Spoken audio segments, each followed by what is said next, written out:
real research tasks. Here's the prompt. This is a good task because it has a clear section, a target audience, and final goals. While Minus is working, look at the frames. It's not just a giving random text. It tries to structure a complete deliverable.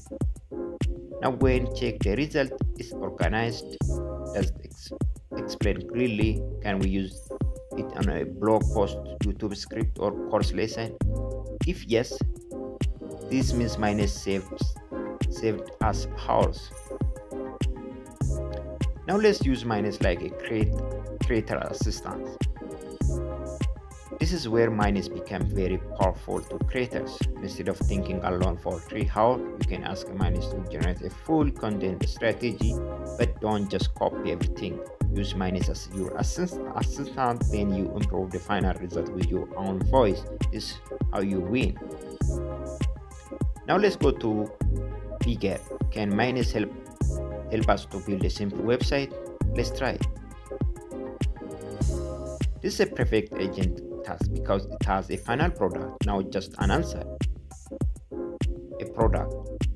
Now we review, does it have a sections? Is it good copy? Is it design clean? Can we edit and publish it? This is how you use Minus for business ideas. Next, let's create a slide. Minus include AI slide as one of the listed product capability. This is very useful for a student, teacher, entrepreneurs, and a content creator. Imagine you need to present something tomorrow. Instead of starting from zero, Minus gives you a first version fast. And again, don't blindly trust it. Review, edit, and improve it. Now we reach the master level. The real power of agents is not using them one time. The real power is creating repeatable workflows. Minus also has agent skill, which Minus describes as a custom AI workflows that can automate complex tasks, execute end-to-end in a secure sandbox environment. So instead of asking one random question every day, you create a reusable systems.